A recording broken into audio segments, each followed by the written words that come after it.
जय हिंद दोस्तों। आज हम लोग पढ़ेंगे भारतीय संविधान के एक खंड प्रस्तावना है, यानी हम लोग पढ़ेंगे भारतीय संविधान के प्रस्तावना के बारे में। ये प्रस्तावना एक छोटा सा ही खंड है, लेकिन यहाँ से क्वेश्चन हर एक एग्जाम में रहते हैं, तो इसे पढ़ना अति आवश्यक है दोस्तों, अगर एक्चुअल में आप एग्जाम की तैयारी कर रहे हैं तो आइए जान लेते हैं भारत के संविधान के बारे में 2 मिनट। भारत के संविधान को उधारों का संविधान कहा जाता है। आखिर क्यों कहा जाता है इसे? कोई ना कोई रीज़न तो रहा होगा उधारों का संविधान कहने का। तो दोस्तों जब करते हैं तो पहले प्लानिंग करते हैं कि क्या करना है, कैसे करना है। तो भारत के संविधान निर्माण होने से पहले भारत के जो संविधान निर्माता थे उन्होंने 60 देशों के संविधान को पढ़ा, 60 अलग अलग देशों के संविधान को पढ़ा, समझा, तब जाके हमारे संविधान का निर्माण हुआ। ऐसे ही लगभग 3 साल का समय नहीं लग गया संविधान निर्माण होने में। तो वहीं जो 60 देश थे, ये जो 60 देश से है, इसी में एक देश यूएसए भी था, जिसे यूएसए यूनाइटेड स्टेट अमेरिका बोलते हैं, यूएसए भी था। इसी के संविधान में सबसे पहले प्रस्तावना देखने को मिला। इसका यूएसए का संविधान जो है 1789 में लागू हुआ था और इसी के संविधान में प्रस्तावना को देखने को मिला। तो हमारे भारत के जो संविधान निर्माता थे उन्हें लगा कि अगर यूएसए अपने संविधान में प्रस्तावना को रखा है तो कहीं ना कहीं हमें भी रखना चाहिए। अगर बड़े लोग अच्छा काम कर रहे होते हैं या कोई भी काम कर रहे होते हैं तो लगता है कि अगर ये इतना लेवल पर होने के बाद ऐसा कर रहे हैं तो कहीं ना कहीं ये अच्छा ही होगा। एक्चुअल में प्रस्तावना बहुत ही बेहतरीन चीज़ है, आगे देखिएगा तब समझ में आएगा कितना बेहतरीन चीज़ है प्रस्तावना। तो यहीं से जब हमारा संविधान प्रक्रिया जो शुरू हुआ निर्माण करने का, जैसे ही पहला बैठक हुआ उसमें पंडित जवाहरलाल नेहरू ने, पहला बैठक में ही पंडित जवाहरलाल नेहरू ने एक उद्देश्य प्रस्ताव लेकर आए जो आगे चल के संविधान में प्रस्तावना का रूप लिया। एक उद्देश्य प्रस्ताव लेकर आए 13 दिसंबर 1946 को एक उद्देश्य प्रस्ताव लेकर आए पंडित जवाहरलाल नेहरू। यह पहली बैठक थी संविधान सभा की और इसमें इन्होंने एक प्रस्ताव लेकर आया 1946 में 13 दिसंबर को कि ये हमारा प्रस्ताव है, इसे लागू करना चाहिए या नहीं करना चाहिए, इस पर विचार विमर्श हमें करना चाहिए, इसके बारे में थोड़ा सा चर्चा होना चाहिए। तो इस पर चर्चा हुआ और दूसरी बैठक में इसे स्वीकार कर लिया गया कि हाँ इसे लागू होना है या किया जाएगा। तो अब देखते हैं प्रस्तावना के बारे में, आगे पढ़ते हैं। प्रस्तावना पे टोटल 4 देशों का प्रभाव है दोस्तों। प्रस्तावना का जो भाषा है ये तो पहले नंबर ऑस्ट्रेलिया के प्रभाव इस पे है। प्रस्तावना का जो भाषा है इस पे ऑस्ट्रेलिया का प्रभाव है। भारतीय संविधान का जो प्रस्तावना है इसमें 3 तरह का न्याय का बात किया गया है, 3 तरह के न्याय का इसमें बात किया गया है भारतीय संविधान के प्रस्तावना में। इसको पहले मिटार लेते हैं, किधर गया हमारा हथियार, ये रहा हमारा हथियार मिटारने वाला, मिटार लेते हैं पहले इसे, मिट जा फटाफट से यार।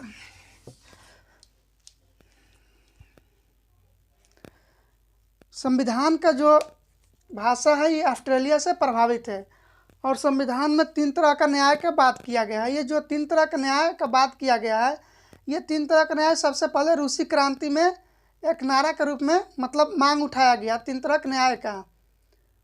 ये 3 तरह के जो न्याय है, न्याय इसको पहले तो इस तरह से 3 भाग में हम डिवाइड कर देंगे।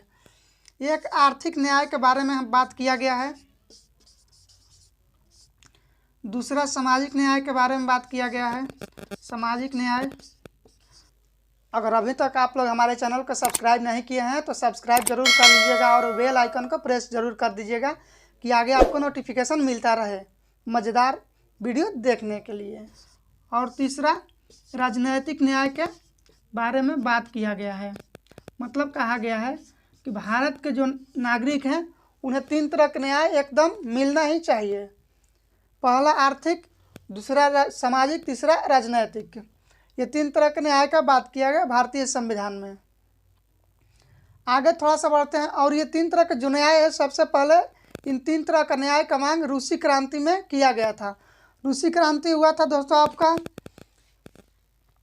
1917 में। रूस में एक क्रांति हुआ था जिसे रूसी क्रांति के नाम से जाना जाता है। 1917 में एक क्रांति हुआ था रूस में जिसे रूसी क्रांति के नाम से जाना जाता है। इसी क्रांति में सबसे पहले ये 3 न्याय का बात किया गया था, नारा लगाया गया था कि हमें ये 3 तरह का न्याय चाहिए, और रूस से ही ये हमें 3 तरह का न्याय जो है भारतीय संविधान में लिया गया है। हमारा भारतीय संविधान में ये 3 तरह का न्याय रूसी क्रांति से लिया गया है, मतलब रूस के संविधान से। क्रांति में तो ये मांग किया गया और उसके संविधान में ये जोड़ा गया, और रूस के जब संविधान पढ़ा गया हमारे संविधान निर्माताओं द्वारा, तब ये 3 शब्द मिले, 3 तरह के न्याय मिले, तो वहाँ से कॉपी करके हमारे भारतीय संविधान में इसे लाया गया। आगे बढ़ते हैं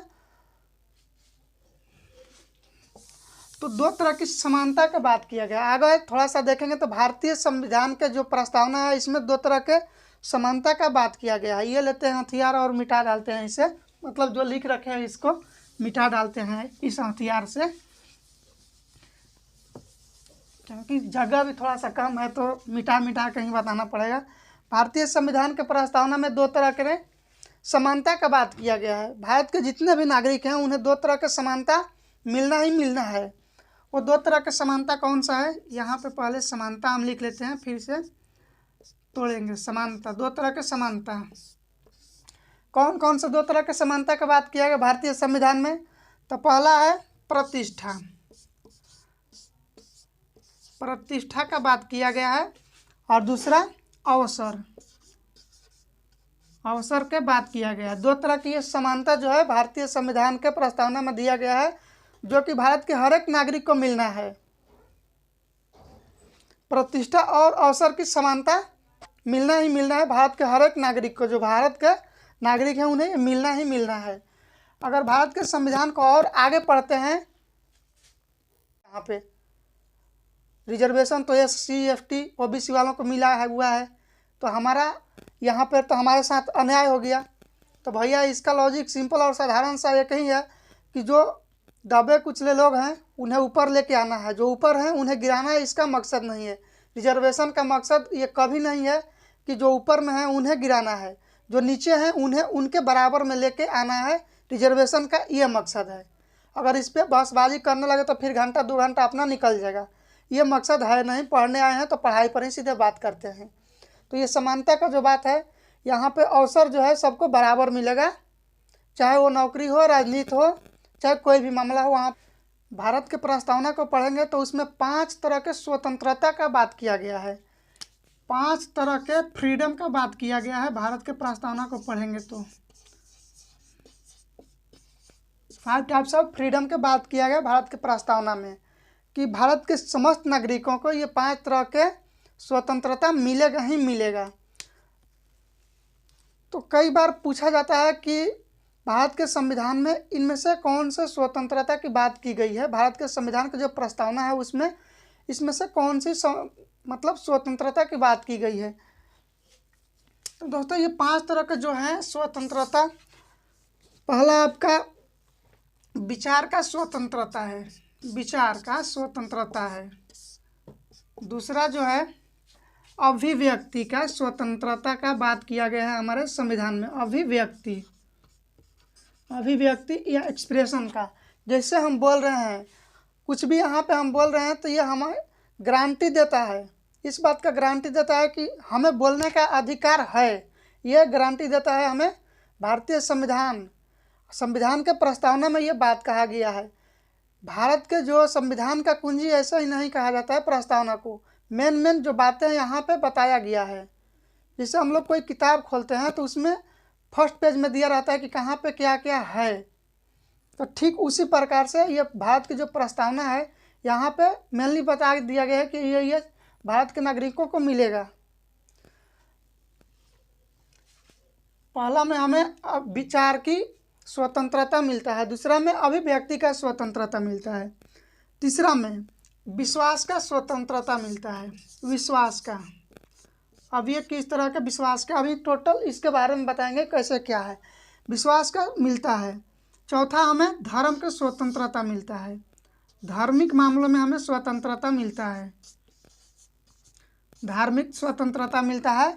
और पांचवा हमें उपासना की स्वतंत्रता मिलता है। ये भारत के संविधान में 5 तरह के स्वतंत्रता की बात की गई है भारत के संविधान के प्रस्तावना में, कि ये 5 तरह के स्वतंत्रता भारत के समस्त नागरिक को मिलेगा ही मिलेगा। पहला है विचार के, दूसरा अभिव्यक्ति के भारत में जो हम भारत के कहीं भी कुछ भी हम बोल रहे हैं, चाहे प्रधानमंत्री के खिलाफ आज हम लोग बोल दे रहे हैं, ये भारत के संविधान का ही देन है कि कुछ भी बोल के और हम ऐसे सीना तान के रोडवा पे चल देते हैं। ये संविधान का ही देन है। और देशों में जाकर देखिए ना, ये चीन अपने बगल में जाइए, चीन में आटा चावल के भाव किलो के रेट में बता देगा, ग्राम के रेट में बता देगा कैसे चल रहा है। बड़का बड़का लोग बोलता है लेकिन पता नहीं चलता बोलने के बाद गया कहाँ। यहाँ तो अपने इंडिया में प्रधानमंत्री को खड़े खड़े करिया देते हैं, कौन पूछता है। चलना भाई, ज़्यादा है कि FIR लिखाएगा, हाँ रफा दफा हो गया, बात खत्म। तो यही भारत के संविधान हमें अभिव्यक्ति की बोलने की आज़ादी देता है। ये हो गया आपका तीसरा जो है विश्वास की स्वतंत्रता देता है कि हम किसी भी धर्म में विश्वास कर सकते हैं। यह विश्वास की स्वतंत्रता देता है तीसरा नंबर। चौथा गारंटी देता है हमें धार्मिक मामले में कि हम किसी भी धर्म को मान सकते हैं, किसी भी धर्म को हम मानने के लिए स्वतंत्र हैं। या तो मुझे, अगर मैं हिंदू धर्म को मानता हूं तो कोई मुझसे ज़बरदस्ती मुस्लिम, ईसाई, क्रिश्चियन कोई धर्म नहीं मनवा सकता है। अगर मुझे मानने का मन है कि मैं क्रिश्चियन बनूं तो ये मैं हिंदू धर्म को त्याग कर क्रिश्चियन बन सकता हूं, मुझे कोई रोक भी नहीं सकता है। ना ही मेरे साथ कोई फोर्स ये कर सकता है कि आप इस धर्म को अपना लो। हाँ, प्रचार करने का अधिकार जरूर है कि मैं प्रचार कर सकता हूँ अपने हिंदू धर्म का। कोई मुस्लिम है तो अपने इस्लाम धर्म का प्रचार करेगा, कोई ईसाई है तो अपना ईसाई धर्म का प्रचार करेगा। तो इस तरह से सबको, भारत के जितने समस्त नागरिक हैं उन्हें यह अधिकार है हर एक तरह का अपने धर्म के मामले में। पांचवा उपासना का अधिकार हमें देता है। भारतीय संविधान के प्रस्तावना से ही हमें यह क्लियर हो जाता है कि भारत के संविधान जो है ये हमें 5 तरह के अधिकार देता है। भारतीय संविधान का जो प्रस्तावना है इसको लेकर विवाद रहा है।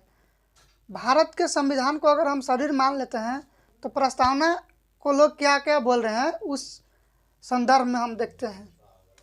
यानी शरीर के अंग के रूप में प्रस्तावना को क्या क्या बोलते हैं, सिंपल भाषा में समझने के लिए ये बोला कि भारतीय संविधान को एक शरीर मान लेते हैं। तो प्रस्तावना को लोग क्या क्या बोल रहे हैं। कोई बोल रहा है कि प्रस्तावना जो है फेफड़ा है, कोई बोल रहा है कि किडनी है, कोई बोल रहा है कि लीवर है, कोई बोल रहा है कि आँख है, कोई बोलता है कि मुंह है। मतलब इस सिंपल सा समझने के लिए इस तरह का विवाद रहा है। अलग अलग विद्वानों का अलग अलग मत रहा है।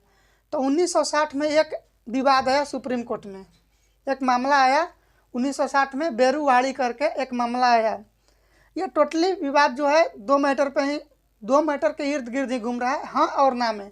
एक पक्ष का कहना था कि प्रस्तावना जो है ये संविधान का अंग है, और दूसरे पक्ष का कहना था इस मैटर में कि ये संविधान का अंग नहीं है। इसलिए भारतीय संविधान का जो प्रस्तावना है इसमें संशोधन नहीं होगा। संसद का अधिकार है भारतीय संविधान के संशोधन करने का। जो प्रस्तावना है ये भारतीय संविधान का अंग था नहीं, मतलब सुप्रीम कोर्ट के अनुसार भारतीय संविधान का अंग प्रस्तावना नहीं है, इसलिए इसमें संशोधन नहीं किया जा सकता है। यह 1960 में जो बेरुवाड़ी वाद आया इसके अकॉर्डिंग सुप्रीम कोर्ट का फैसला आया कि भारतीय संविधान का जो प्रस्तावना है यह संविधान का अंग नहीं है, इसलिए इसमें संशोधन नहीं किया जा सकता है। संसद जो बनता है, पहले थोड़ा सा संसद के बारे में हम लोग चर्चा करते हैं, 1 मिनट। संसद का जो निर्माण होता है यहाँ पे होता है राष्ट्रपति से, राष्ट्रपति plus Lok Sabha plus Rajya Sabha, Lok Sabha plus Rajya Sabha, ये तीनों मिलाकर संसद का निर्माण करते हैं। मतलब संसद बराबर, हम सिंपल भाषा में इसको लिखें तो संसद बराबर लिख सकते हैं राष्ट्रपति प्लस लोकसभा प्लस राज्यसभा, ये तीनों जब मिलेंगे तो संसद का निर्माण होगा। यानी संसद का जो अधिकार है, संविधान में संशोधन करने का अधिकार है, लेकिन प्रस्तावना संविधान का अंग नहीं है, इसलिए इसमें संसद का अधिकार नहीं है कि संशोधन कर सके। ये विवाद जो था 1960 में आया बेरुवाड़ी, और इसका फैसला आया सुप्रीम कोर्ट का कि प्रस्तावना संविधान का अंग नहीं है, इसलिए इसमें संशोधन नहीं होगा, संसद संशोधन नहीं कर सकता है। अगला एक और विवाद आता है, पहले इसको हम वो कर लेते हैं, मिटार लेते हैं। ये हथियारवा उठाते हैं और मिटार लेते हैं। मिट जाए यार जल्दी से। अगला विवाद आता है एक और सुप्रीम कोर्ट में मामला आता है जो है गोलकनाथ मामला। उसको भी थोड़ा सा देख लेते हैं। गोलकनाथ को भी गोल करिए देते हैं। अभी रोज रोज का झमेला आज ही ख़त्म कर देते हैं, फिर दोबारा से संविधान पढ़ने का टाइमिंग मतलब देना ही नहीं पड़ेगा। बात ख़त्म करेंगे आज ही, रोज रोज पढ़ना नहीं है किसी चीज़ को। अगला विवाद आता है गोलकनाथ बनाम पंजाब राज। ये आएगा आपका 1962 में। 1962 नहीं, 1967 में आता है एक और विवाद सुप्रीम कोर्ट में। 1967 में आया गोलकनाथ बना पंजाब। गोलकनाथ इसको वीएस करते हैं, ये पंजाब राज, पंजाब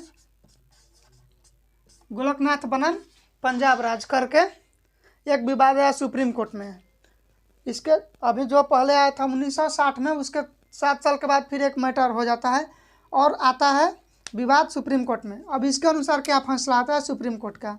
इसके अनुसार जो फैसला आता है, सुप्रीम कोर्ट बोलता है कि भारत के जो संविधान है अपरिवर्तनीय है, मतलब इसमें कोई परिवर्तन नहीं होगा, प्लस शाश्वत है, मतलब अमर है।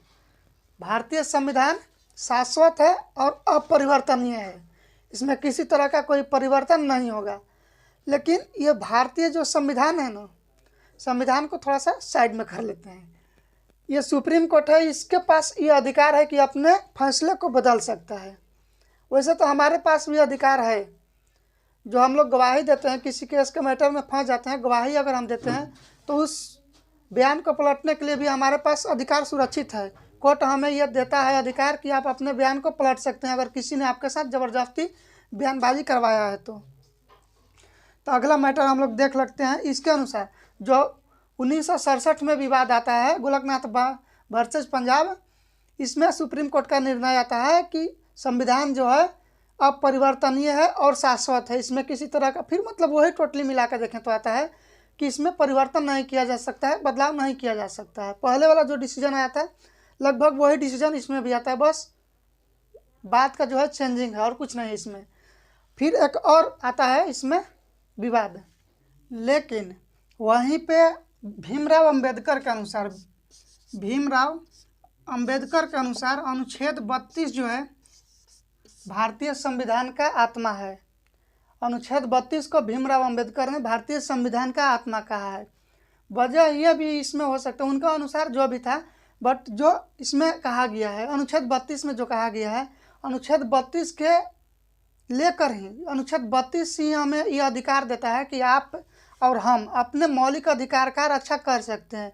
हमारा मौलिक अधिकार का जब हनन होता है तब इसी अनुच्छेद के तहत हम लोग सुप्रीम कोर्ट, हाई कोर्ट या तो डिस्ट्रिक्ट कोर्ट जाते हैं।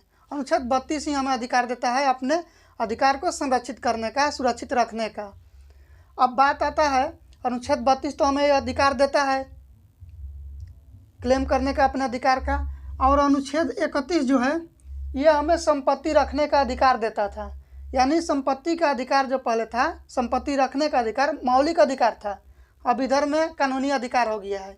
अब जबे न जबे सरकार बोलता है कि ये रोडवा पर से तू हटा, हमारा ज़मीन है, यहाँ से तू हटा, झोंके झोपड़ी रहेगा नहीं तोरा। लेकिन पहले ये मौलिक अधिकार था, जहाँ पे हमने एक बार गाड़ दिया खंभा तो बस बेटा ये हमारा हो गया, कोई यहाँ से छेड़छाड़ नहीं कर सकता है। तो बात अब यहीं से सुप्रीम कोर्ट का अपना मैटर चेंज हो जाता है। देखिए कैसे, अनुच्छेद 31 के अनुसार हमें संपत्ति रखने का अधिकार है, अनुच्छेद 32 क्लेम करने का भी अधिकार देता है। अब 1973 में एक मैटर आ जाता है केशवानंद भारती बनाम केरल राज्य, केशवानंद भारती बनाम केरल राज्य एक मैटर आ जाता है। ये ज़मीनी विवाद था, केशवानंद भारती का जो यह है इनका ज़मीनी विवाद था। अनुच्छेद 31 तो भैया अधिकार देता है यह कि आप संपत्ति रख सकते हैं। अनुच्छेद 32 भी बोलता है कि संपत्ति का मतलब जो आपका मौलिक अधिकार है उसका आप संरक्षित मतलब सुरक्षा कर सकते हैं, ये क्लेम कर सकते हैं कोर्ट में। अब इसके साथ छेड़छाड़ होने लगा तो अब कोर्ट भी चौंधिया गया कि भाई करें तो क्या करें, मैटर तो फंस गया ना। अब लेके गए कि देखिए यह अनुच्छेद 31 है, हमें अधिकार देता है कि संपत्ति रखना मौलिक अधिकार है, ये लोग छीन रहे हैं। इसका मतलब कि मेरे अधिकार के साथ छेड़छाड़ हो रहा है, जो बर्दाश्त मैं करूँगा नहीं। ये बर्दाश्त तब आ रहा है जब आपको राइट मिला हुआ है, तो आप तो लड़ेंगे ही लड़ेंगे। तो लड़ना शुरू कर दिए। अब कोर्ट का